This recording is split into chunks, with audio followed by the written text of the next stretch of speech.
Can we see everyone? Rashi, can you confirm? Yes. Okay, then I'll start. So, hello, welcome everyone. Let me just start by telling a little bit about our organization, and then we can take the interview forward. So, Spectrum is an organization that works in the field of self and peer development to create awareness among preteens and teens regarding our four core areas: gender identity, child abuse, gender bias, and harassment. We work with various schools and organizations and take interactive sessions based on our topics or topics related to that. Our aim is to create safe spaces that celebrate individuality. I'm Reva Kulkarni, and I'm the social media head for Spectrum. On behalf of Team Spectrum, I want to extend a warm welcome to all of our panelists to our first ever roundtable conference, which throws some light on the lives of working mothers. By organizing this roundtable, we want to give working mothers a platform to share their stories, to help destigmatize society's views on working mothers, and provide various perspectives to the newer generations. Now, I would like to introduce all of our esteemed panelists who are present here today with us. Firstly, I would like to start with Neha Karve.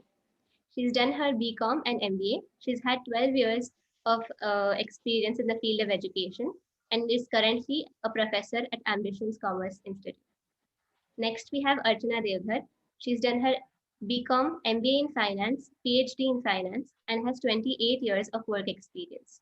She's currently a managing director at Prithvi Service Private Limited. Next, we have Sakshi Mahale. She's done her BA, LLB, LLM, and is currently pursuing her executive MBA. She has 19 years and above experience and is a general manager of townships who deals with operation management, administration, and legal. Lastly, we have Anuradha Kulkarni. She's done her bachelor's in architecture and her MA in industrial arts. She's an art educator, UX consultant, and a web designer. Currently, she's working as an independent art professional. Now, I would like to introduce our team. We have Rashi Kangle here with us today. She's the management head of Spectrum and also the co-founder. We have Shruti Gandhi, who is the head of graphics for Spectrum, and Revati Joshi, who is the co-founder and content strategist of Spectrum. I would like to hand over to Shruti Gandhi. Okay, so I'm going to be asking you all the questions today in junction with Revati. And I just like to preface this with that it's not a very. I hate it. Can you just increase? You're not very clearly audible.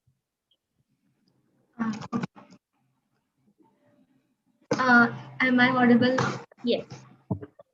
Yeah. Okay. So I said that I'm going to be asking you all the questions today in junction with Revati Joshi, and I just like to preface this whole conference with that with the fact that not all of these questions are Q&As. A lot of them are discussion based. So feel free to just jump in anytime you have something to say, and don't wait for us to like call on you or prompt you, because we want this to be as free flowing as possible. So I'll start off with my first question. What is your parenting philosophy, and what kind of an effect has it had with you being a working mother?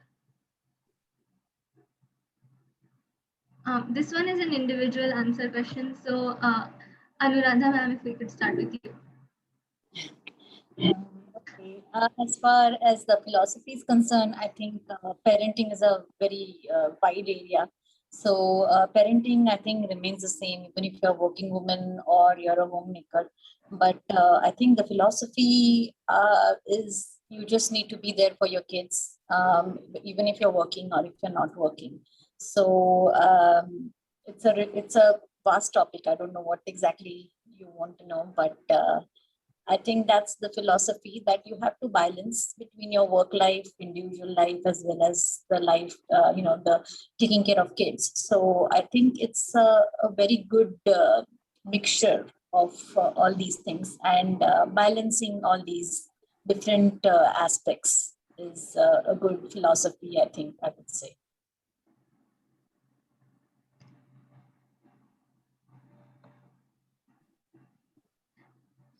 That's a really nice answer. Can Neha ma'am, can you answer? Do you?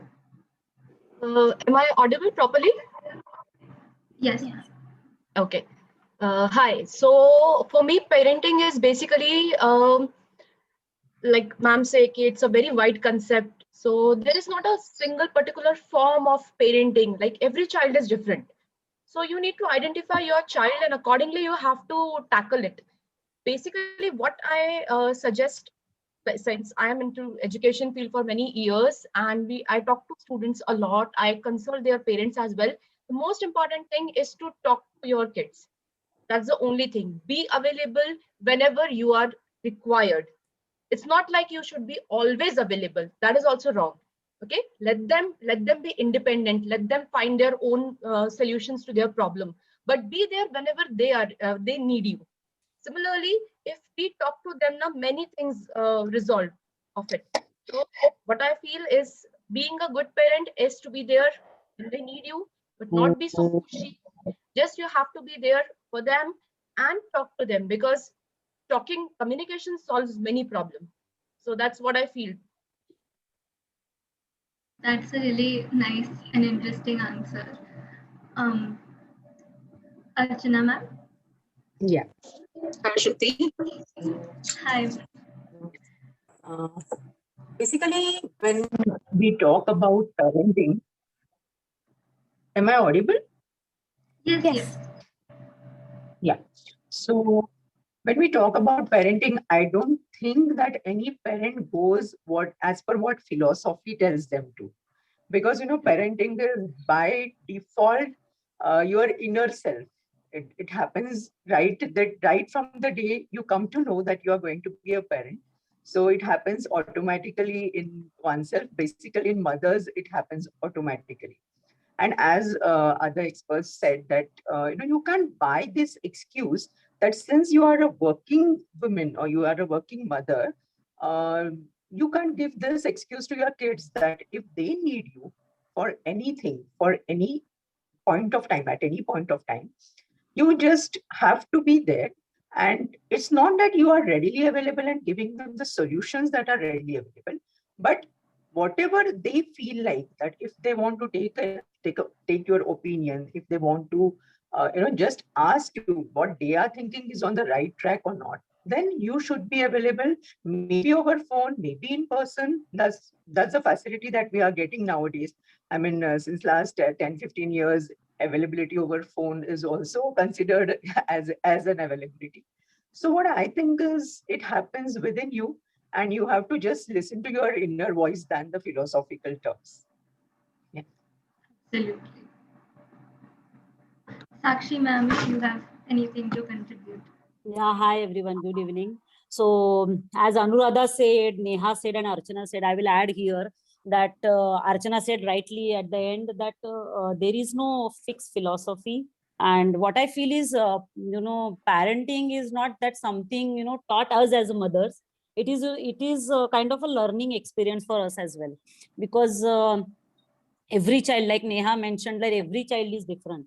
So upbringing is also different. So core values, culture of our family, that what we can, behavioral change of a child is basically the core values of that family, how we make them strong, and that is the base of everything. So as a mother, what I feel is there is no difference whether you're working or you're a housewife. The challenge is same for everyone. As Archana mentioned, because of the technology, the challenges has on a larger scale has increased a lot. Because now everything is available over the on your fingertips, on over the phone. So kids are already very well educated, very well aware, but as a parent we just have to keep a watch that they should not go on a wrong path. So we have to be very friendly with them. There has to be a platform where we can sit together and discuss. It should not be like, I am a parent, what I'm saying is always right. So try to articulate it, try to discuss with them, understand their logic behind it also, and very smartly you have to handle today's generation. So what I feel is, because parenting is an experiment. So every now and then we have to change it. Like what I can say is, if a particular solution is applicable in a given situation, which may not be always applicable for other situation. So I have to understand whether what are my flexible points, what are the weak points where I can give leverage, where I have to be very strong. So these are the things every mother, it depends from child to child, that I can add. Yeah, thank you. See, my parenting philosophy goes back to Khalil Gibran's that beautiful poem where he says, your children are not your children. They are the sons and daughters of life's longing for itself. They come through you, but not from you. And though they live with you, they don't belong to you. So I loved those lines. And I kept that as my parenting philosophy, that it is from them that I am going to learn a lot. So I love that mural which is there on the Mumbai airport. When you travel to Mumbai airport, International Airport, it's a very beautiful mural which says, a child gives birth to a mother. And not the way we usually. Not the other way around. Not the other way around. I took it as a great learning opportunity to peep through my children into the world of future. So our parenting philosophy was always very, very child-centric. We really saw to it that we plan all around the needs of children when they were growing up. So this is where, and it also means a lot of self-sacrifice when you stick to that philosophy, because you can't only preach and do something exactly contrary. So we never had cable television at home. So we had only some Doordarshan program, only on Thursdays, some Chaya Geet or something like that used to come. And children only had, then that was their day, where they were allowed to watch that, because nothing else was there on TV. So there were no arguments about that. But so there are a lot of things which where parents need to sacrifice if you want to keep a child-centric philosophy as parents. So just now we discussed about your parenting styles, and some of you brought up open lines of communication in supporting your child. And it's important that we support our children, but since we're talking about trust and support, I think we can all agree that a supportive home environment is also very essential for a working mother. So can you all tell us about someone who has always supported you throughout your careers? Yeah, I can start. So basically, I feel, everyone in the family is important. Even your pets are also important in certain way. Especially your life partners, my husband, I will say, in-laws. So I will say that they are more supportive, because as a working, there are many compromises you do at your career as well as at home front. So, they are I will say they are the backbones, physically as well as mentally. And when, not only when you're working or as a housewife, you need that space of yours as well. I will say you need, a platform where you can express yourself, like your kids comes to us and express their thoughts. They want us to discuss those points. They want us to, understand what they're feeling and what we can guide them. The same way, even we are humans. So even we want those platforms open. So I will say your life partner, your better half is the one who is always, should be there. So choosing a perfect life partner is also, a great decision and also a challenge. But yes, slowly you understand what are the requirements of, everybody within the house. So that.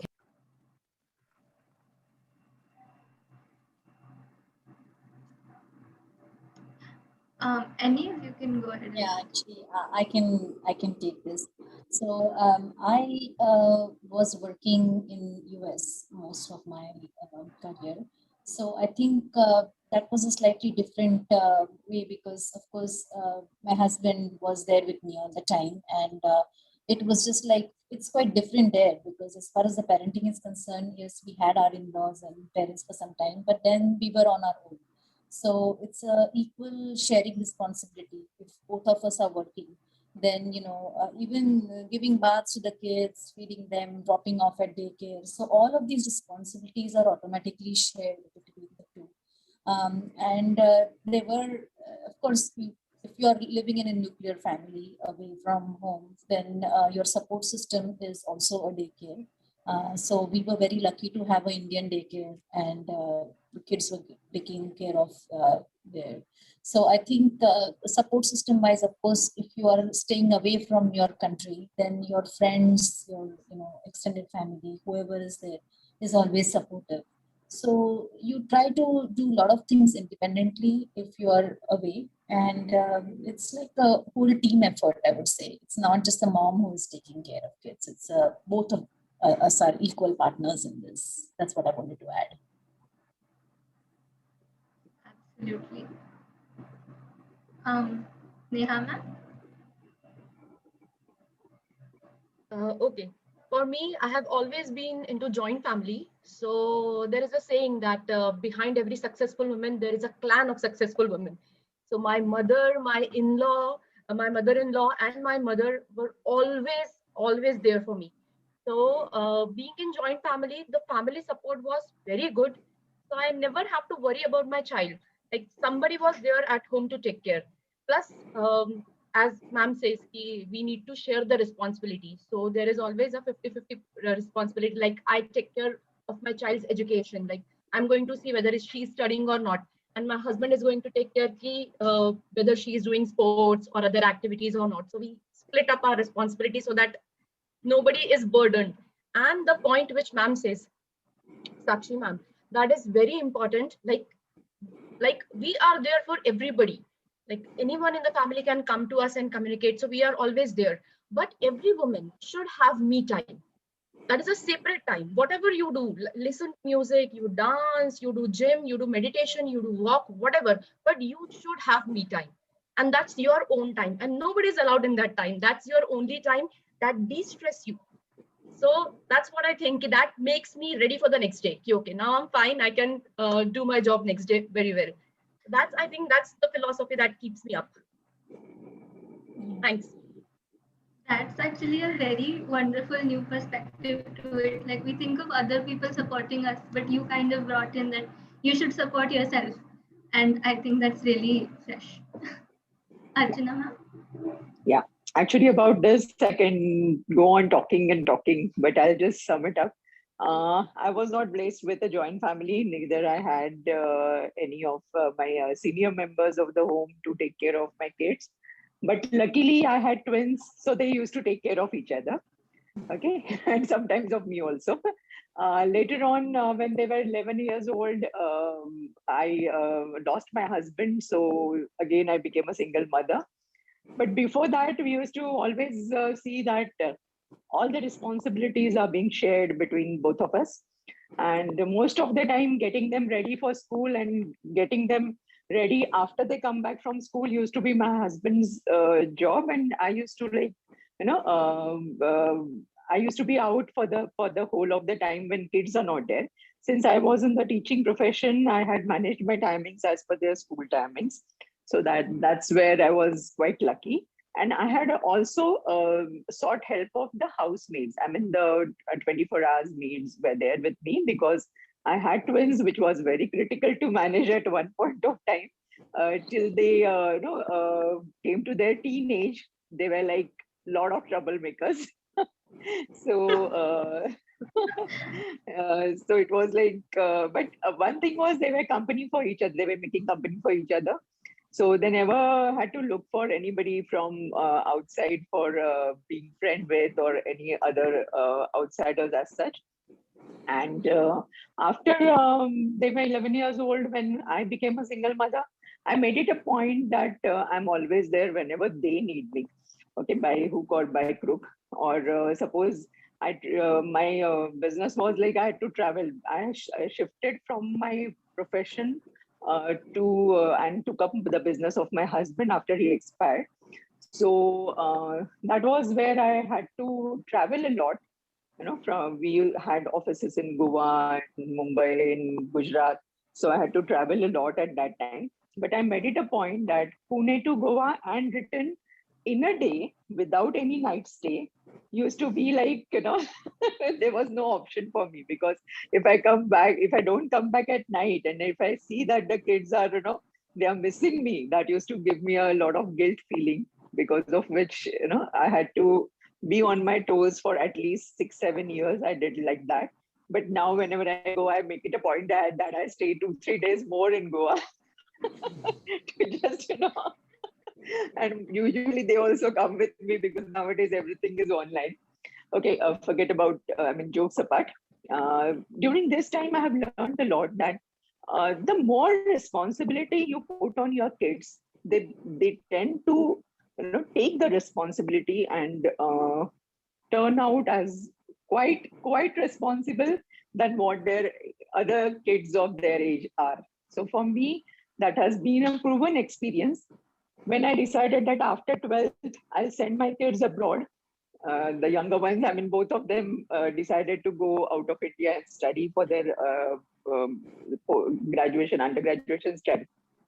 At that time, I had whole lot of opposition from my family members that they are so young, you can't send them out at the age of 19. They will fall prey to all such, nonsense of the world. But I was so confident on my kids that I'll say that if they have to, face the consequences of behaving naughty, then they let them face it. I don't have any problem with that. But they know that whenever they will need me, I'm there for them. So I have always told them that you do whatever you want, come back to me and tell me the truth. That's the only thing that I expect from them. So that I can be, whenever, wherever and however support you need, just listen to this thing that I'm always there. And touch wood, but my kids have been, like you all know them. Shruti and Reva knows them very well. So for me, that has been a decision-making point that, there was one incident which I would just like to share, that there were, some occasions where I used to be in dilemma, that what to choose. That used to be a dilemma. At that time, I have always sought the opinion of my kids. And you will not believe that since their age of 13 or 14, they know everything of mine, right from my business conditions up to my personal life, everything they are aware of, and they know. They help me wherever I feel that I'm not in a position to take a decision. So that's how they are. So I just wish that all working women, moms should be able to, don't put the child like that you are so young. How can you tell me like how to behave like this? And, how can you pass the judgments? So just don't make them feel that they are small kids. Just put the responsibility of them, and they will be able to handle the responsibilities. You have to have faith on them. Sometimes they come out with the options which are, much better than you could have ever thought of. Right.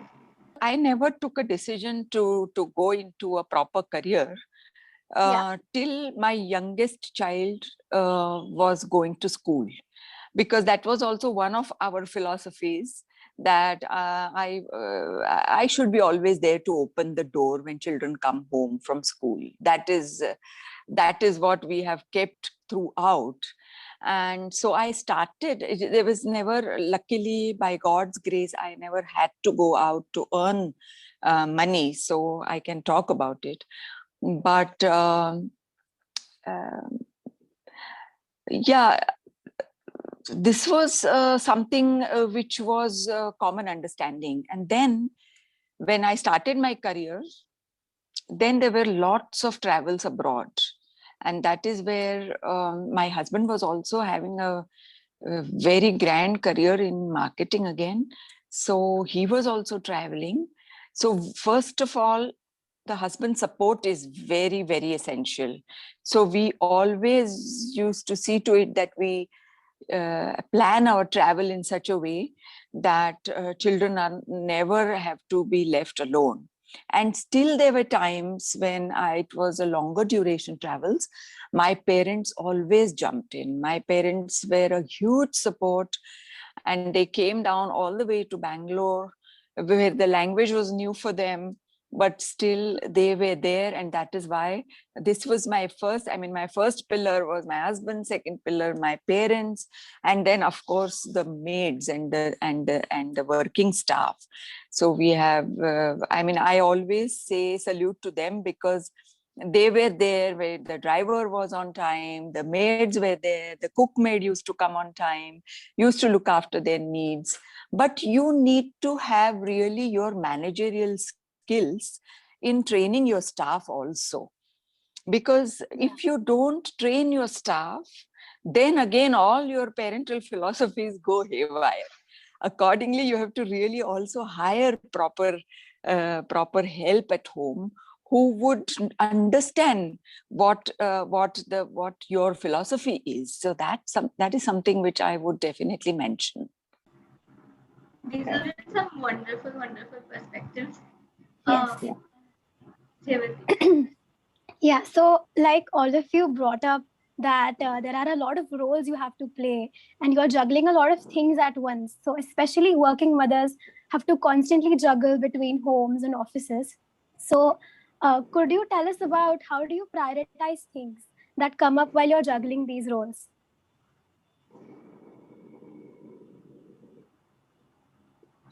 For me, home and the responsibilities related to the house are always the topmost priorities.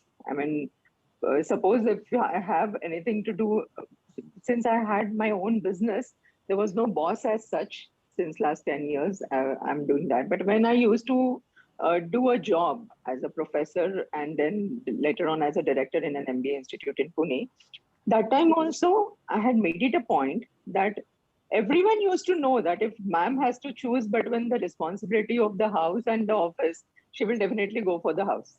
So that used to be, you can make your other colleagues understand this very well, that what is your priority. And then they also support you like that. What I have seen is you ask for the support and you ask for the help and you get it. That's what I feel. That's great. If Anuradha ma'am, would you like to add? Yeah, I think she's covered most of the things. But well, I think as far as the priorities, I would just touch base on the priorities. If you're working, of course, both things are important. Work is important and the home front is important. So I think if you, of course, you want to give full time for the kids, but I think even if you're working, if you try to give some quality time to the kids, I think that's most important thing. And also, as Sakshi ma'am had just pointed out, it's very, or somebody else I think mentioned, was the me time. So I think if a working woman is happy, for example, if she's happy with what she's doing, and it could be the work part, or it could be just socializing or just getting the responsibility, then I think that kind of, when you come home and we are talking to the kids, if you are happy, then that whole relationship with your kids is also good. So I think instead of spending the whole time, if you can, that's great. But if not, even if you're working, if you spend that time with the kids, with, carefree, it's just their time, then I think that's important, I think. So I hope that answers it from your question. But I think that was a point that I wanted to make, is the quality time that you can spend. That's interesting. Neha ma'am or Sakshi ma'am, either of you would like to weigh in on this? Yeah, I can add here. First of all, I would like to compliment Archana because by hearing her, really a challenging job being a single parent. So yes, compliments to you. Yeah, and because we are juggling between everything and we have the partner, so we can sometimes say, okay, my God, you do it. Then let me relax. But at least in your case, you have no choice. So compliments to you, and I really appreciate that. Yeah, thanks a lot. So yeah, So what I can add here is, both of them has covered it, but from my point of view, what I feel is priorities definitely, as Archana said, yes, for every mother, every lady, the first priority is house, family, kids, husband, everyone, because this is how she is, how her DNA is like that. So caring is by default default there. So yes, priorities are there, but at the same time, what I feel about myself, what I can say from myself is, my priorities are me as well. Because what happens, if I am in a good mood, if I am satisfied, if I have that me time, if I am content, if I'm self-aware, I can contribute more to my family. So I make it a point at end of the day, I should have 10 minutes at least of meditation, a breathing time where I can release myself, whatever thoughts are there, something like that. So that is also one of my priority, that I should keep myself happy.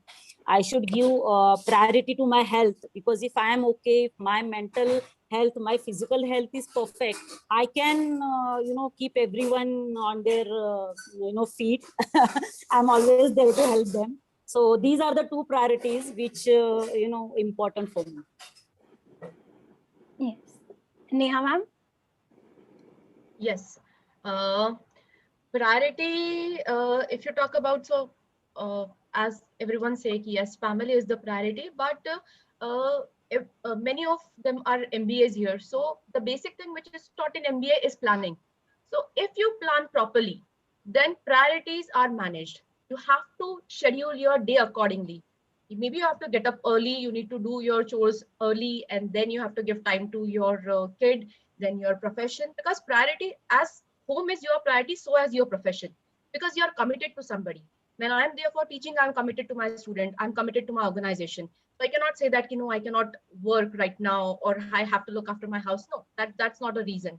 If you are working, and that is the major struggle which a working woman face, because she needs to give time at home as well as time at her profession. So she needs to balance both the things. That is the most important thing. And as it is said कि कोई भी profession complete ही नहीं होगा, motherly guilt तो आनी है. So whether you are housewife or you are working woman, कभी ना कभी life में you have to face that guilt कि मैं यहाँ time नहीं दे रही हूँ या मैं यहाँ time नहीं दे रही हूँ. So juggling is there, always there. Just you need to keep yourself aloof from it, and you need to make it a point that you are giving balance to your house as well as your profession. So I believe with a little bit of planning, everything can be done. Yeah. I like to just add something to this. When you said Yeah. planning, MBA, but yeah, I remember, when I used to go to work, leave the kids, and then I should, as soon as I used to sit in the car, my whole mood would be like, okay, now what I'm going to do at work. And then the whole day I would just focus on work. But then at the same time, when I would just start walking back to the parking lot, immediately my role was like mother. Okay, what I'm cooking for dinner. So it's just like, you have to switch modes most of the times. And then if you have planned everything properly, I think that is the most important thing. You have to do certain things at certain time. And then it actually reduces the stress level. And I think you are absolutely right. Where you have a commitment to your family, at the same time, if you're working, you should be committed to work. So you should have both. And when you're working, you should really focus on that. And then, so both the things there, but you do it. Sometimes it's hard, but most of the times you should be able to get that balance. Yeah, I would like to add one point here. Most of the time, things always are okay when everything is in place. Okay, when everything, the situations comes and goes as we have planned. The problem arises when there are crises. The child is sick, or maybe there is some problem at the work, the maid hasn't come, or maybe at work you have to manage something with some additional workforce, some program is there. So these are the times, these are the testing times wherein how you balance your life as a working woman and a mother or a homemaker. As a part of your home. So that time all our skills are tested, not in the routine matter. That's what I feel. I agree with Archana. Yeah, so I think we have established that mothers and working women have this capacity to handle it all and juggle and multiple roles. So I think we can all agree that a woman can definitely have it all, because I think all of you serve as examples to that. So yeah. Definitely. Shruti, you're on mute. Shruti, you're. So as Revati said, women can have it all because we are sitting in front of four of you who do seem to have it all, who have a great family life and who are leaping bounds in their career. And so I think it's safe to say that we are sitting amongst ambitious women, whether that ambition is in their workplace or with their family. But so we've been saying Beti Bachao, Beti Padhao since 2015. But I think it sometimes seems like we live in a society which supports educated and studious women, but it doesn't offer the same kind of support to women who are ambitious and career driven. So I would like to ask you what kind of support you are looking for from society that kind of takes down some of the stigma and would make it easier for girls or women to live up to their ambition.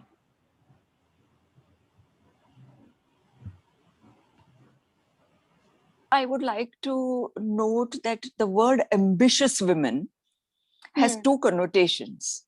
Exactly. Yeah. It is taken sometimes in a very, very negative way. Ambitious way. woman would mean like a bulldozer who would neglect all her duties at home and who would just march ahead and who would just do for her career what she wants to do, self-fulfillment, etc., etc.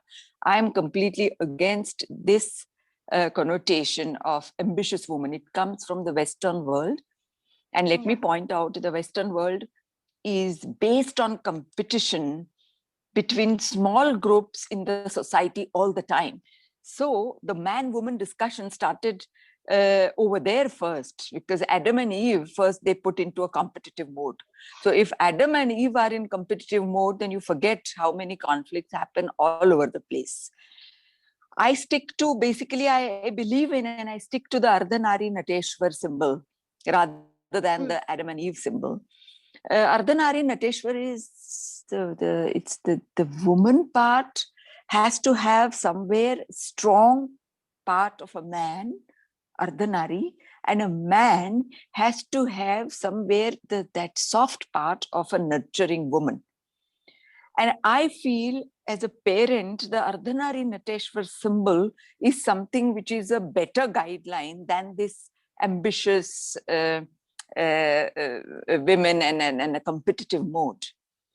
So basically, what I feel is, when as a woman, whether you are working or as a housewife, when you are roaming around, there are certain stereotype is there, that woman has to wear sari, she has to wear a bindi, she has to wear a Mangal Sutra, she has to wear something, jodhve and all that. So there are multiple things, which is there in the tradition. I am not opposing that, but that should not be, compel on. Everyone is an individual, everyone is a human.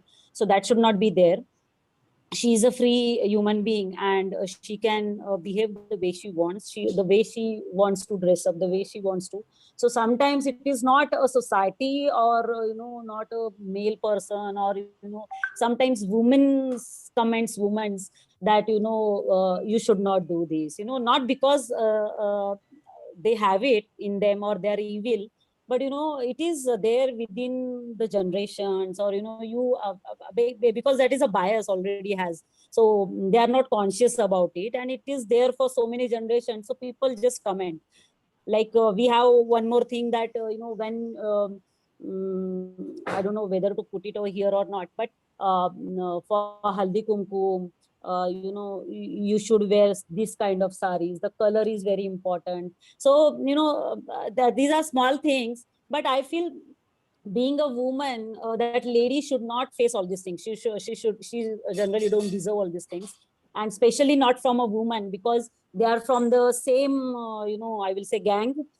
So they should support each other in that context, and within organization also, as a working woman, you face challenges that is a male dominant society. So climbing a ladder, you can see the World Organization or wherever in internationally, you know, at the higher roles, you see limited ladies, because the stereotype is there that they cannot, you know, handle these, or they have a priorities at home. So as Neha rightly said, that these are all planning tactics, how you manage it. And Archana said in crisis only you need that, you know, special, I will say, strategies how to manage that. And women are best at it, because they are mothers, they are working women, they are wives, you know, that I will say home, they're taking care of everyone, including themselves. So what I feel is, you know, whenever they are in the society, they should be encouraged, not discouraged. And I will also say that all the women should be so free and open-minded that even we should not bother if such comments are there. You know, why should we spoil our mood on these small comments? So just, you know, whatever is happening around, you know, what is right for you and what is good for you. So just take what is good and go ahead in life. Yeah, I would like to say some sort of rebellious thoughts over here, if with permission of all of you. Basically, what I feel is, we as women have taken it in our minds that these are the X things are the duties of a woman and Y things are the duties of a husband, or say a man in the house. So we have to first come out of this thinking, when we sit, just as Anu said just now, that sitting in the car and then starting thinking, to start thinking for the office, and then again in the evening sitting in the car and start thinking what to cook for the dinner. Why this thought shouldn't come to a man's mind? Why this should always come in a woman's mind? So we have to put it in our children right from their younger age, that this is not going to happen in future. It is not going to be like, a lady will come home, she will work for the whole day, she will slog, and she will come home and again work in the kitchen for 3-4 hours. That is not going to happen. So we have to change our thoughts accordingly, so that we will inculcate in our children, and then the society will change automatically. That's what I feel. Yeah, bang on, Archana. I agree with that. And I actually, every word I do it, because my son is almost 19 years old and he even can make chapatis. So, so he's all ready. Yes, he does everything. That's great.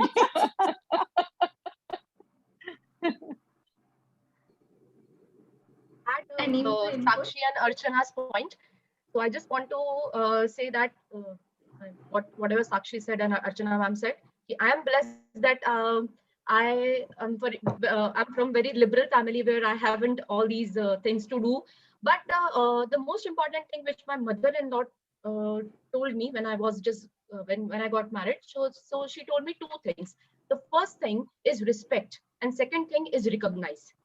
So two things, even you girls, Revati, Shruti, Reva, you have your mom at home. Just respect her and recognize her. No matter how much she earns, whether she is working, whether she is housewife, whether she is the house help, whether she is a CEO of any company, doesn't matter. Financial status doesn't matter. Where you stand in the society doesn't matter. How you look like doesn't matter. You have to give respect and recognize their effort. Just as if you say thank you to your mom, like after dinner, mama, thank you. You made a very delicious meal. Bas, ho gaya udhar hi khatam. Next day you'll get a better meal. So just respect and recognize, and that's what very simple thing which is required by every woman. So that society should inculcate. Like what she said, Sakshi said, equality honi chahiye. Yes, of course, equality honi chahiye. The person should be recognized by his work and not by his gender. So whatever I'm doing, whether I'm doing a quality work, I should get promotion. If I'm not doing, okay, I should get a memo for that. But just whatever I'm doing, the simple expectation from society is to give respect to women and recognize their effort. That's simple, I think. That's the two things. If you complete these 2 hours, that is enough. Oh, wonderful. Do we have any very right, very right.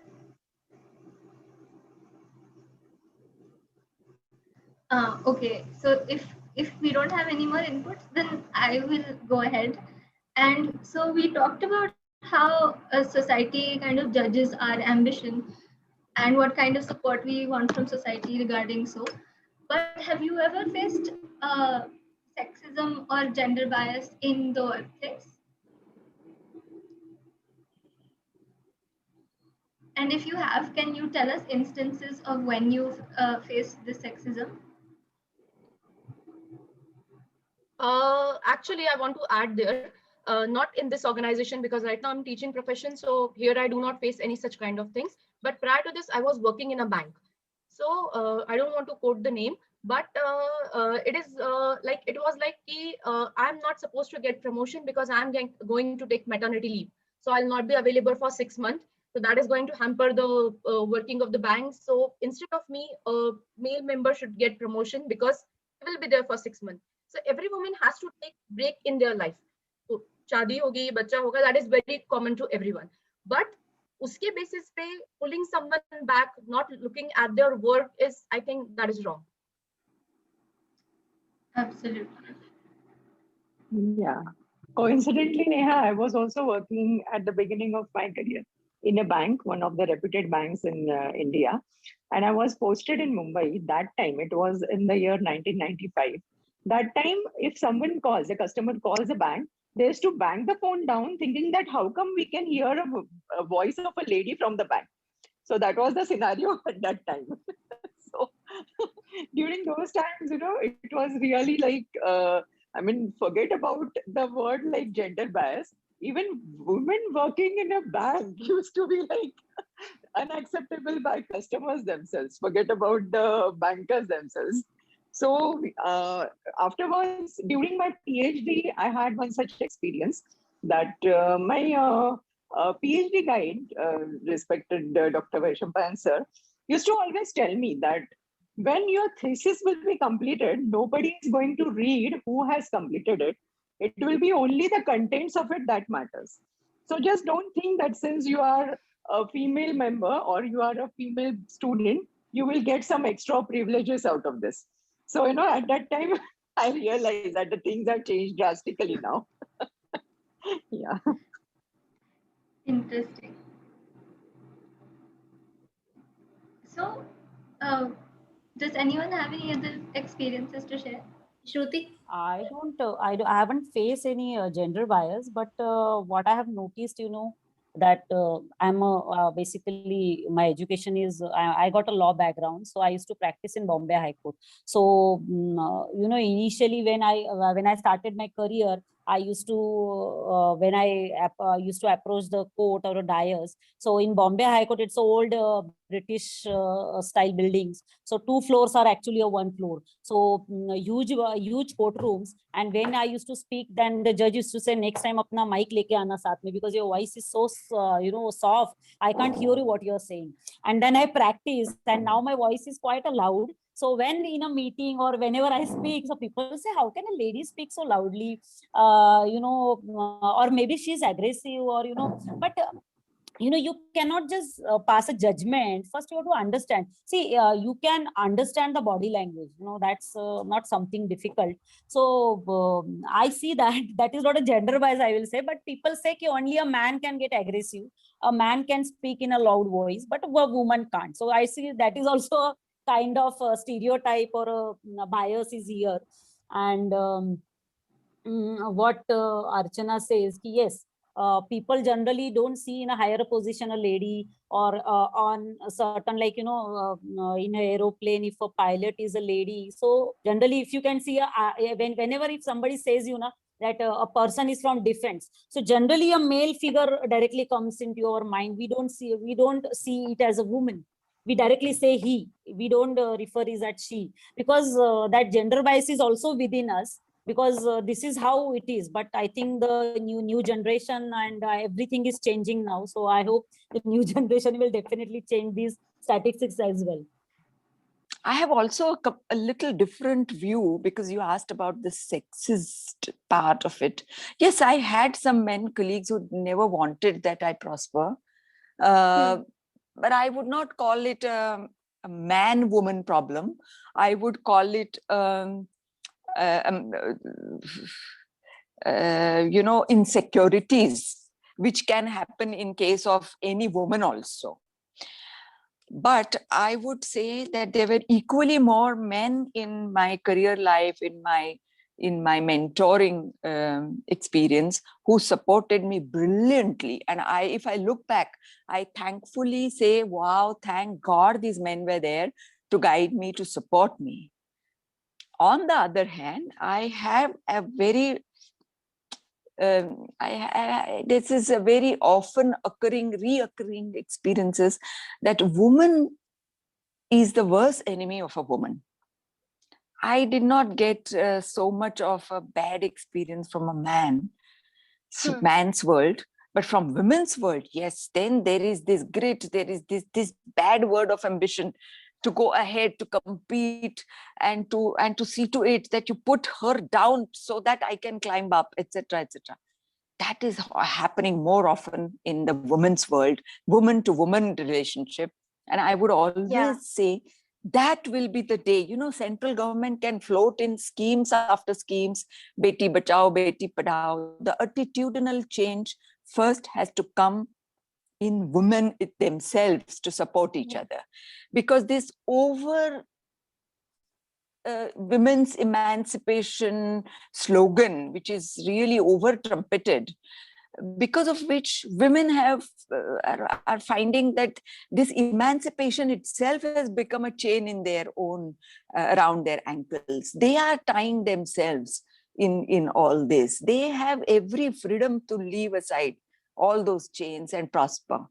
So these are my two messages, I would say, for women, to support women and not always blame the man's world.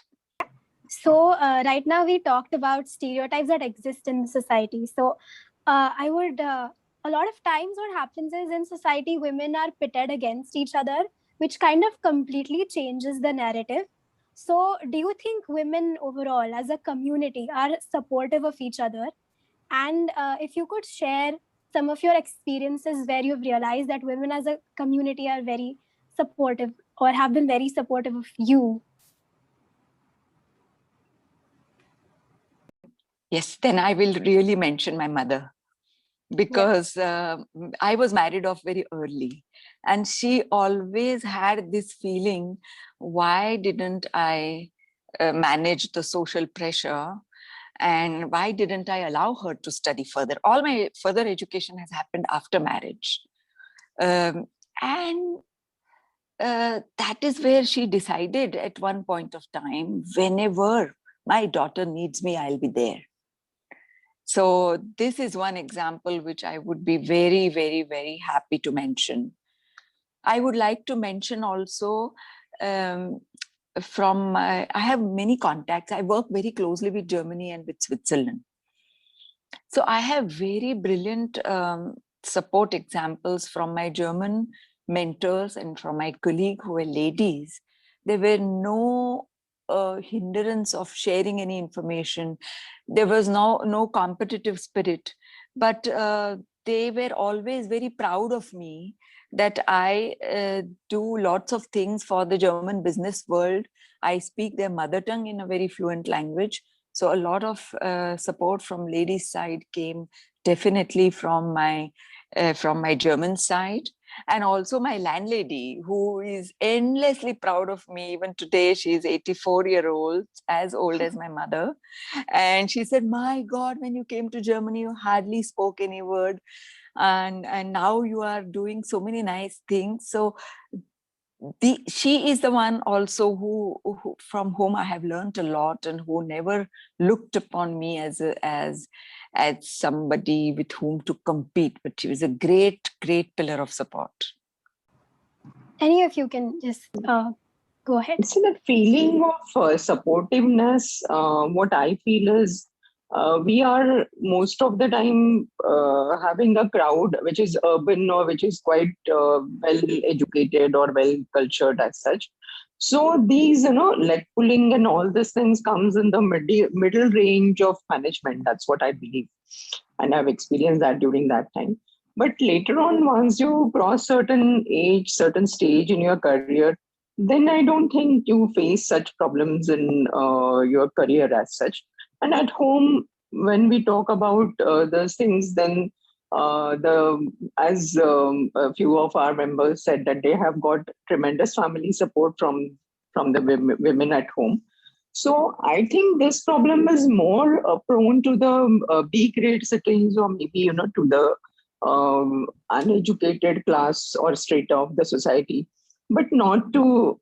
I haven't, rather myself don't have any such personal experiences as such, that there is some like pulling or some feeling of jealousy.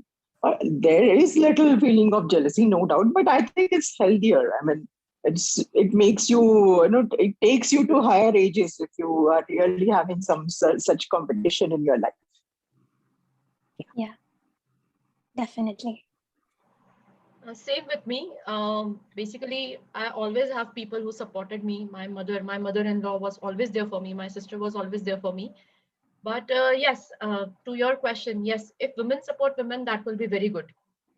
Because since no country is self-dependent, so how can a person be? So we need support from people.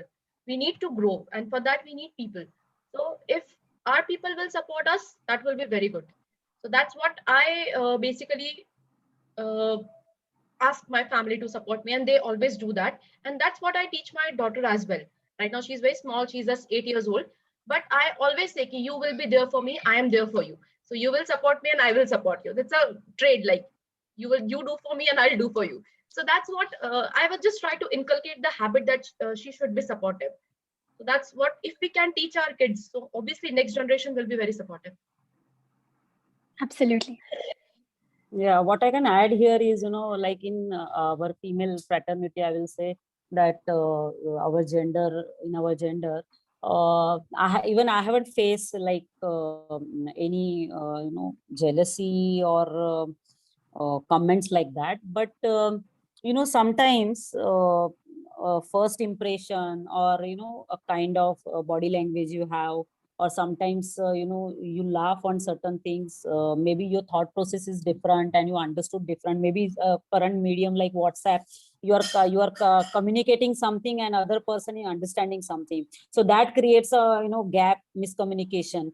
So these are the, I will say, drawbacks of these situations. So when you have to give that relationship or that situation a time, and other person will understand. So I feel within the organization also, I observe that sometimes other person feels that they are not taking you right, or there might be some problem between us, and then suddenly in a next meeting or after a few meetings they understand, oh my god, there is no problem, it is just our thinking was like that, maybe at that time the situation was like that. So as Archana said, this generally happens in a quite I will say lower class, where still women's are looked at in a different point of view. They are still looking at like they have to work, they cannot go out, they have to stay at home, they have these responsibilities, they cannot go out.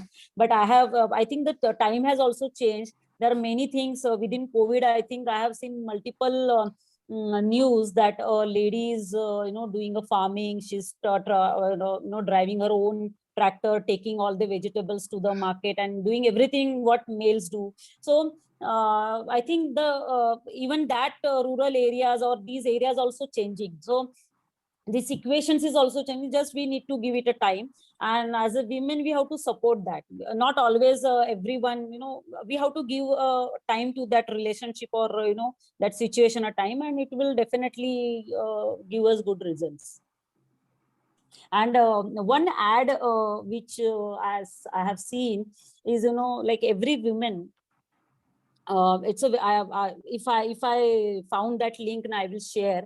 Basically in that link what is been shown is, even though we think that we are quite educated, we got complete knowledge, we are working professionals, executives, we are leading we are in a leadership role, we are leading a company, and we are quite educated. But at the same time, in that ad what is been seen, they ask you certain questions. So, and when the answer is yes, you have to take a step ahead.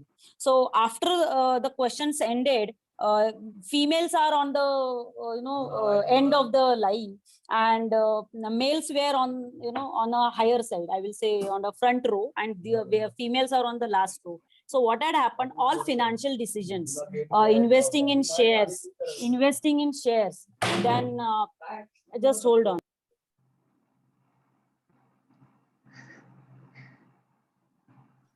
That was the ad she was talking about, is about some equity market of financial decisions. So they basically want to portray that women do not take financial decisions. So they asked multiple questions and everybody was standing in a line. So if it is yes, you come forward. If it is no, you go back. So there was a clear-cut distinction between males are forward and females are backward because they do not take any financial decision. That was a very powerful ad. That's great. Yes. So Anuradha ma'am, do you have Yes, anything Neha to add?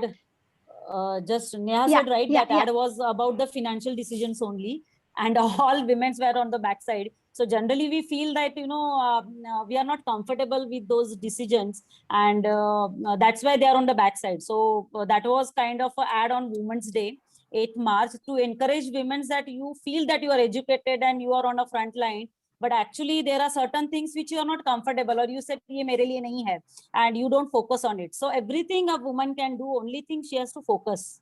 So that was a conclusion of that ad. That's really interesting.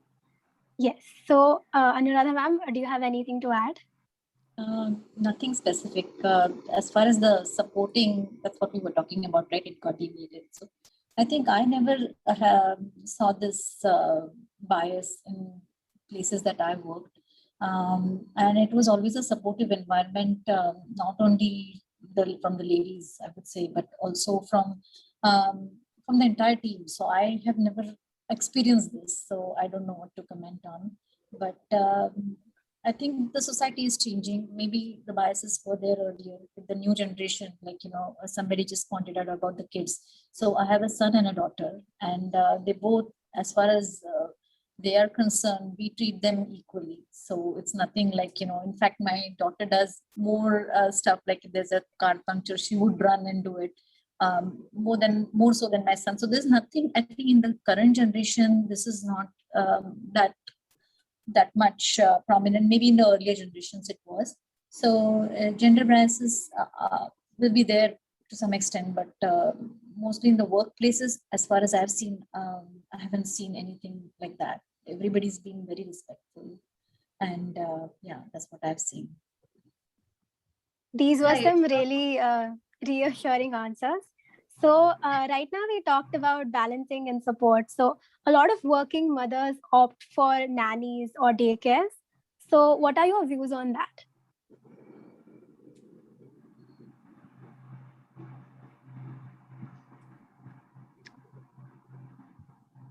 Anyone can start. Yeah. In a way about nannies, what exactly you want? That how we feel about it? So I'll just give some context. Or if Revati, you want to go ahead and give it. Yeah.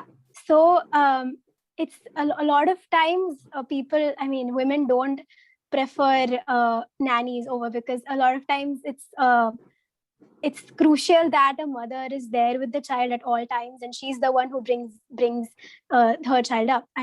That's usually what is considered, traditionally speaking. But a lot of times working mothers can't really balance both, and hence they choose to opt for either of these alternatives. But yeah, so we just want to know if it's something that you would have opted for or have opted for. Okay, got it. So basically, we used to live in Bombay. So Bombay, to travel in Bombay High Court, I have to take a train. So when my first kid was born, so yes, we have no other option than to, because my in-laws were working. So everyone, in my family, we were 6 people, and all 6 were used to work. So the work was divided between all the 6 people who used to bring, groceries, who will do chapati, who will do sabzi, and all those things. So all work was divided, all were educated. So we used to run to our offices, come back in the evening, and this was like that. But when the child was born, I cannot expect my in-laws to resign and stay at home and take care of him. Even my career is there. So that is something, a choice which you have to make for your own and your family as well. And I will say, as a woman, you have your own aspirations as well. So I obviously I opted for a crush, but where, you know, in that daycare, I, as a, you know, initially the first child was born, I used to always think, okay, oh, I'm so bad, I'm, you know, pursuing my career. Maybe, you know, my child, he must be crying, whether he will have full food, where he's eating, whether I should stay at home. So this guilt is always there.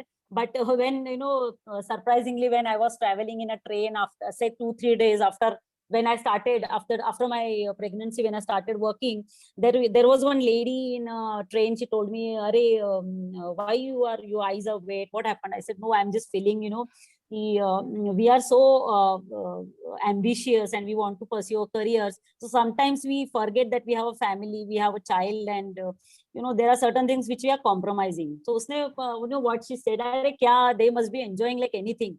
You know, the best job is to go to work, you will enjoy, you come back. So usme kam kaam hai. At home, you have to do so many things. You know, to raise a child is such a difficult task, and you are crying, but your child must be very happy. He must be enjoying. And you know, after that, I started observing. Whenever I used to go, he is very happy. He never used to cry, you know, like running for me when he saw me. It's not like that. He was quite relaxed and everything. So it's your mindset that you have to be there at home for your child. It's not like that. It's you know, you have to be observant. You have to balance both the things perfectly: your career, your own satisfaction, your health, as well as your child's health.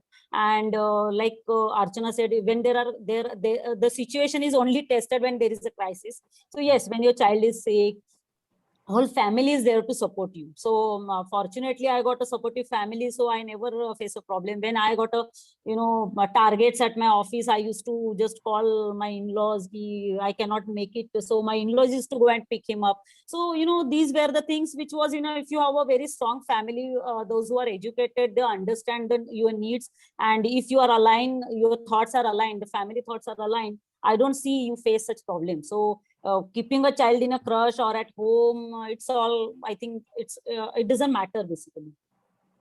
Basically, Sakshi, here one more point which I would like to add to what you said just now. When you talk about, you know, seeking help or putting the child in creche, it is only a sort of convenience, nothing else that matters. And the convenience is like, you know, how comfortable you are. So whether you are comfortable putting a child in a creche or you are comfortable putting him at home with some maid, full-time maid or something. Here, what we do is an adjustment. And that adjustment is obviously for us to be, you know, in our careers. We don't want to give it up. We don't want to be full-fledged mothers. That's why we opt for this. So, right. I mean, you accept it or not, it is ultimately a midway that we have found out. So there are pros and cons of both the ways, and it's not, I mean, you can't choose anything just because it doesn't have any cons on it. I completely agree with Sakshi. Actually, as I told you, I have a tremendous family support. So there was no need for me to send my daughter to daycare. But my family pressurized me that no, she should go to daycare. And actually, although we have many people at home, but still we prefer to send her to daycare for 2 to 3 hours. And the after effect was so good. Like she learned to socialize with other kids. She learned many things which she was not doing at home, like eating food. Like I have to give her ki nahi beta kha. There she learned how to eat by herself, how to play by herself. So many things, some very good points about daycare. And what Sakshi said is it's completely correct. First day when you leave your child to daycare and then she cries, "Ai," and then you feel very bad. Kiti motha paap zala, kasa kai sodtiye mi. So that's really is very bad. But later effects are very good. So seeking support is always good. Like if you have full-time nanny at home or you are leaving your kid to daycare, and that doesn't matter. But what you need to be vigilant about, in whichever place you are keeping your child, that should be good, or whatever maid you are trusting, the lady should be good. So that's only the basic points. But kids need to learn socialize, and they do there. So I think that's a good idea. Yeah, I completely agree with you, the socializing part, because even I left my kids in a daycare, and I think the most important thing is, being, they're becoming independent as well, but just the sharing part, and then the routine type, and then you actually get to see kids of your age. So I think it was just a fun part for them, and it should be a good daycare, as well as you should trust the person. So you should not continuously think about how your kid is. They are of course good. They're going to take good care of your kids, and the kids were happy. So as you said, when I used to go pick them up, they used to be nicely playing. So it's just a matter of adjustment. But for in the long run, I think going to a daycare is nothing bad in that. I think the kids get to learn a lot of things, and it's a good environment to be in. So whatever choice, a nanny or a daycare, is a good choice for the kids in long run, I think. And to add Anu's point, basically after some time क्या होता है कि if you are not leaving them to daycare, वो खुद ही पूछते कि आज घर पे रहना है क्या, आज काम पे नहीं जाना तुमको. So they are so ready to go to daycare कि they ask you कि आज घर पे क्यों, आज जाओ ना काम पे. So it's Sunday भी ऐसा हो जाता है कि no, you go to work and I should go to my daycare. So wonderful to hear all these different experiences. So Anna, we touched on this before, I think a bit, but raising children is often still in some parts of society, maybe in progressive societies or progressive sections, it's changing a bit. But raising children is often looked at a woman's job. And house husband and paternity leaves are still widely ridiculed. So Sakshi ma'am said that, or no, someone brought up that in their bank they didn't get a promotion because they were a woman and they were going to take maternity leave. I think Neha ma'am.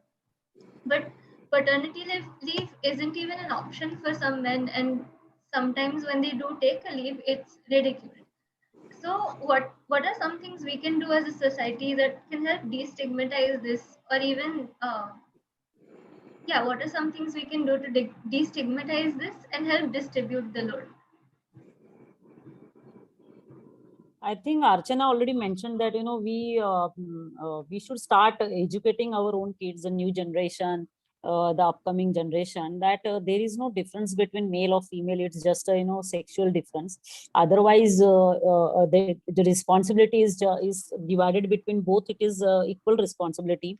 And if everyone, play their role well, there will not be any differences. So it is upon us how we, put those values into the new generation. That's actually make a difference. So we just have to educate the, the new generation, our kids, and I think that will help in the long run. Basically, what has happened is, we have always in our society given more importance to earning money. And doing household chores or taking care of the kids has always been given a secondary value as such. So we have to stop looking at things like this, that this thing is important, like झाड़ू पोछा किया तो बहुत गंदा काम किया या बहुत कम वैल्यू वाला काम किया घर पे, या बाहर जाके 9 घंटे काम करके आया and got a packet full of salary, then that's a very great thing. We should not disregard any of the works of the house. Then only these things will slowly change. We should not, whatever it is, let the job be divided in both of them, or maybe you can have the role play or changing of roles from time to time. That also can be the solutions in this, but it totally depends on the husband and wife and a member of the family, basically. Otherwise, what happens is, you have sometimes we look at the picture of these types also, that the husband is helping wife in the kitchen and then he gets scolded by his mother and his, something like that. That also can happen. But these things are slowly changing, and that will change slowly. I mean, it's not going to be an overnight change as such. Absolutely.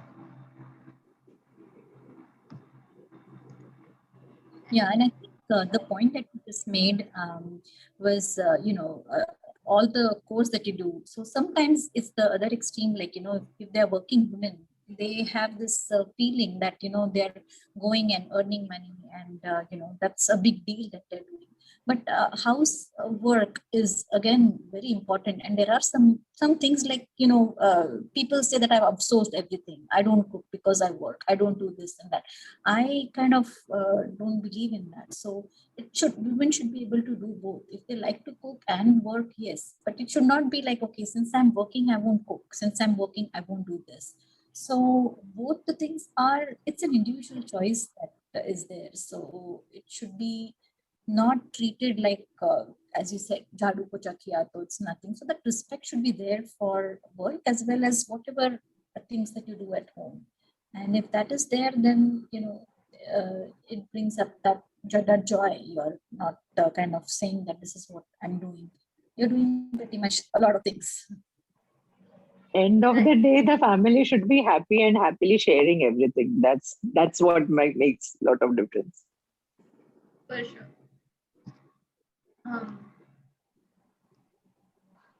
So, do we have any more inputs for this? Yeah, I think we can go ahead.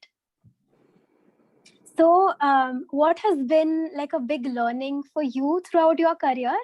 And what advice would you like to give to working mothers who are just starting out? I would say, you are first a mother, never forget that. You can have your goals. These goals can be kept on on the back side for a while. See, nature has given women certain responsibilities.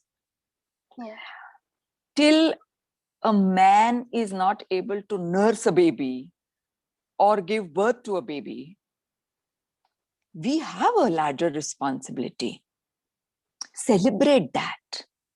Your children are, the neurons, the learning neurons in your children have the possibility to multiply and create those webs of neurons only till they are 8 years of age. After that, you do whatever you like. You cannot do much about your children. So these 8 years are very, very precious. If for those 8 years, a woman is able to take a little backseat of her plans and say that there is no restart button here, those 8 years are gone. Neurons will never multiply after those 8 years. So do maximum for those 8 years, and do not feel bad about it. That you are doing a massive work by offering those 8 years wonderful inputs to your children. You're doing a great work for your society, for your nation, that the next generation you are investing in. So do not count it in money. Because you are not able to bring in a pay package of 20,000 rupees. What are those 20,000 rupees? They are going to go away within no time. You go in a shopping mall and they're gone. But the 8 years where the neurons are getting joined, where the child's brain, his emotional intelligence, his general intelligence is just learning, in a learning phase. Even if you are cutting vegetables, let the child stand near you. Ask you questions. Let him, through those 5 senses and through your emotional empathy, your child is learning. And remember, I would also like to point out to all the young mothers, children learn paraverbally. They do not learn verbal. Messages are not always, paraverbal and non-verbal and verbal conversations, whatever the mother is talking to a child, 7% of the part of communication is only verbal. So your words matter only 7%. But your body language, your tone, the pauses that you make, the pitch of your voice constitute to 93% of your communication to your child. So I always remember, and this is where I say coming back to, rounding up our conversation, I started with child-centric upbringing. One day my son came back. He was, say, hardly in first standard, 6-year-old or something. And my daughter follows him, and I open the door to both the children. My son looks at me and asks me, Mama, had you had a fight with Dada? They used to call my husband Dadu. Had you had a fight with Dadu? And I was shocked. Yes, we had a small argument on telephone. He was in his office.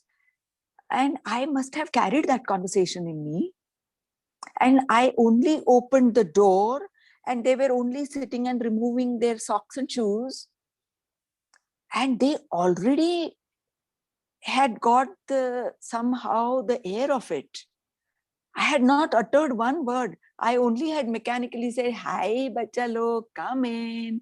How was your day? But these words had only mechanical effect on them. And such moments, be very aware when your children are growing up. They're telling you lots of lessons. And it's up to us to learn those lessons. Or one day when my daughter comes down, she was hardly 4-year-old. She has a teddy in her hand. My husband was very late. It was 10 o'clock in the night. And I thought both children, I used to read them stories. I thought both of them are sleeping.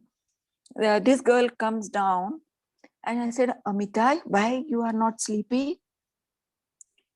She points finger at me and she says, Dadu is late, but promise me that you will not shout at him. I was aghast. I had to promise her that, no, Amita, I'm just waiting to serve him dinner. I will never be angry with him. After that, she put full trust in me and she walked her steps back to her room and closed. That trust was a big responsibility on my mind. And that trust is something which I never wanted to hurt. So children are teaching you all the time. Yeah. Only we have to learn. That is all. And that is something which is a beautiful role of a mother, which we should be thankful. We should not curse it. We should not say, "Ye Bhagwan, mera career gaya. Abhi 8 saal gaye mere zindagi ke." Say that you have brought up a child for a society who is going to value good things in life. So I think that is something which all young mothers must respect this work. Then it's not such a big problem. Live in the present moment. Yes. Whatever is happening today. Yes. Yeah. Don't think a lot. Don't plan a lot. Things never fall as per your plan. Yes, rightly said. Rather, when you plan and things doesn't fall in place, then you are more upset. So don't, just aaj ka din kya hai? Start your day like that. Aaj kya samne wale wala hai? If everything is just as yesterday, be happy. If it is not as per yesterday, be happy. Be happy. That's yes, what I anything. feel. I have followed this in my life. Yes, even I follow that in my life. आज का दिन है, जी लो, कल का पता नहीं है. Don't think a lot. And there is one saying of one, I don't remember the Baba, but yes, that I like that quote. When there is a problem, if you can't solve it, then why worry? Solve the problem. There is nothing, you don't need to worry. But if there is a problem you can't solve, then why worry? Anyway, you are not then why worry? That's it. So I like that. Exactly. So just live your day, be happy. Exactly. Just your mental health is important. Take care of your health, take care of your family, be happy. There should, communication is more important. Whatever you feel, you should speak out. So kuch bhi man mein mat rakho and all that. So that's yes, what. And there is no the crux of the living today in the epidemic scenario is zinda raho bas. Yes, you cannot predict anything. You cannot predict exactly. anything.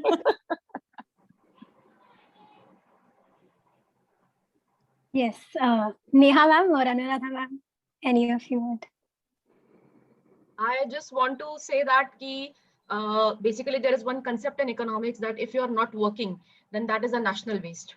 So if you are educated enough and if you should work, basically, if you're not working, you're not helping your country, you're not helping yourself. So to have your own identity, it doesn't matter how much you earn, that is irrespective. You should go out and you should work. So that keeps you busy, that keeps you, you have a different social environment altogether. So what I'll suggest to the girls that you should work, and maternity is a phase. Like being mother, everybody has to go through that some or the other time. So it's a phase. You should not make it a taboo कि no, मैं मेरा career रुक जाएगा या मैं आगे कुछ नहीं कर पाऊंगी और मैं मुझे 6 महीने घर पे बैठना पड़ेगा. So it's a phase. It is going to go on. सबके साथ ही होना है, and you should keep it in a healthy spirit. After that, the career hoga. You just need to take support. And most important thing, what Sakshi said, if you are happy, you are healthy, your family will be happy, your family will be healthy. So basically, whatever you say, hum responsibility share karenge, but the crux of family is always in the hand of women. Agar wo woman khush hai ghar mein, she can make everybody happy. If that woman is healthy, she can make everybody healthy. So that is the only priority which should be given, what I feel. And to all the women who are working, don't be afraid, go ahead, live your dream.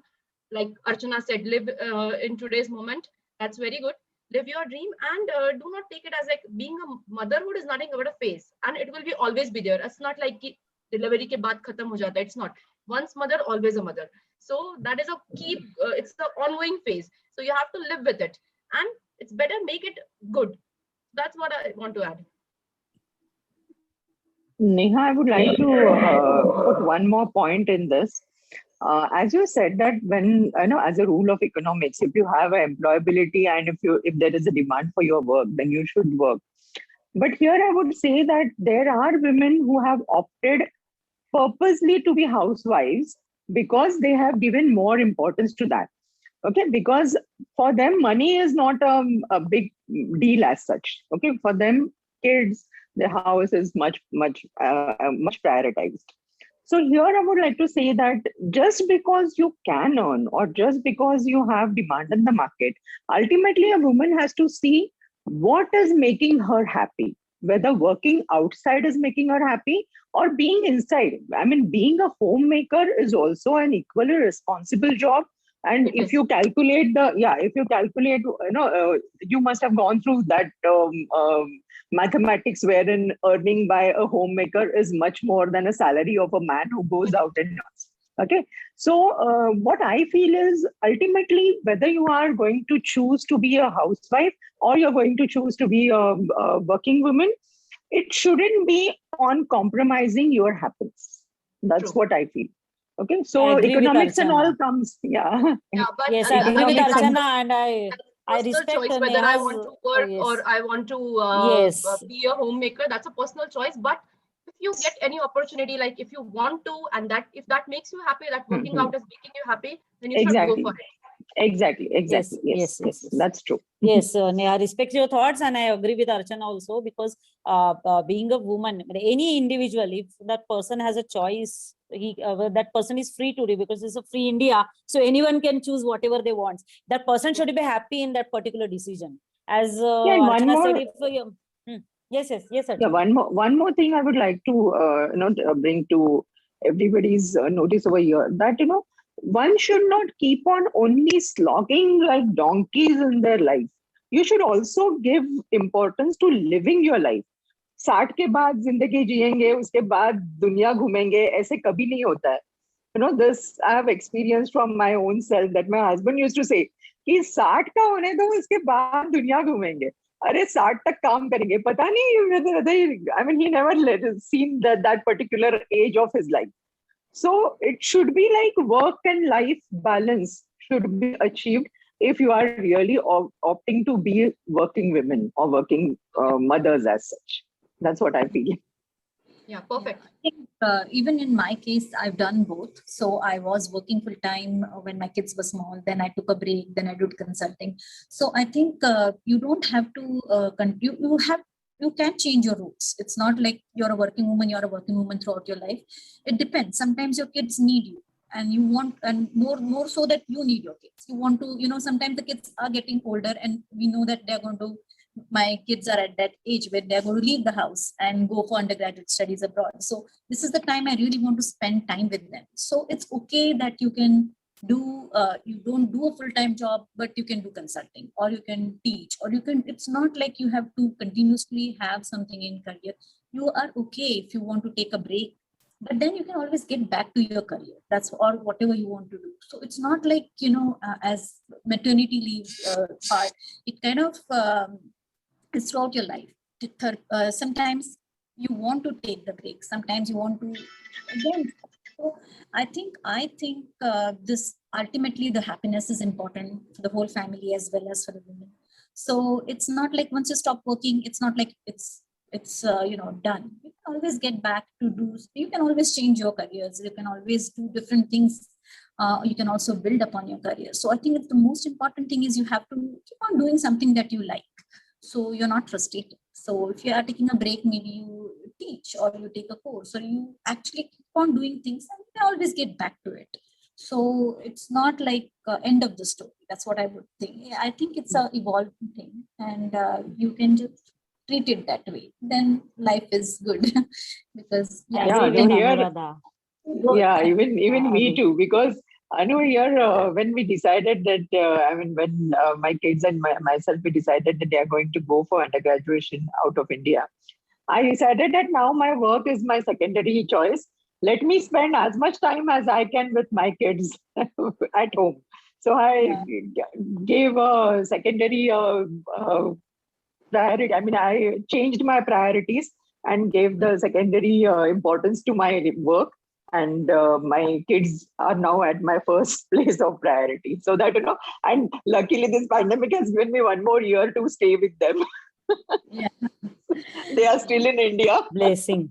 Blessing. Actually, what I disguise. can, yes, disguise. Actually, I would like to share my experience that I took also a break from my career because my son was having, issues with learning related to the languages. So he was very good in maths and science, but we cannot move to, out of India. We never wanted to move out of India. So that choice was, we eliminated. So we said, no, let's live in India and how we can, change the dynamics. So I gave him a homeschooling, and now he's really doing great in his engineering. So it's your priorities. Like if you are taking a break from your career, it's not end of the life. It is what you have chosen at that particular time, and how you can bounce back. So it's your individual choice basically, and you should not feel bad about it. It's happily you have chosen it. Yeah. Those were some really great answers, and I would like to thank you all for sharing your experiences with us. And now I would like to hand it over to Reva. Thank you, Revati, and I would like to, my laptop's, thank you for taking the time out of your day, for joining us today for this roundtable. I think we can all agree that this was a very insightful discussion, and that each panelist gave us a very unique perspective from which all of us can learn. So thank you for joining us today. I think all of us. Thanks a lot for giving us opportunity to talk and not getting bored with us. Yes, right. We also enjoyed. We learned a lot. We enjoyed it. I think all of us are just going to go and hug our moms after this. Good. You must do that.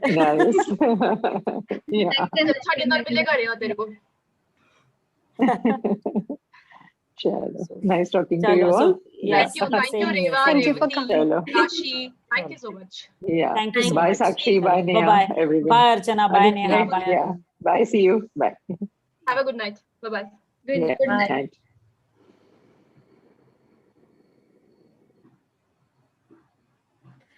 It was so amazing.